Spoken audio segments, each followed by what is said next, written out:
దైవమే పిలిచిందిగా.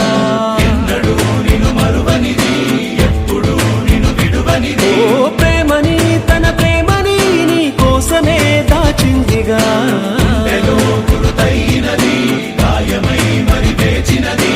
లోకాలే తొలవంచి నిన్నే కీర్తిస్తున్నా, నువ్వు కోరే విజయం వేరే ఉందా? నీ గుండె చెప్పుడుకే చిరునామా ఏదంటే నువ్వు మొదలైన చోటుని చూపిస్తోందా? నువ్వు వదిలేసిన నిన్నలలోకి అడుగేసాగేనా? నువ్వు సాధించిన సంతోషానికి అర్థం తెలిసేనా?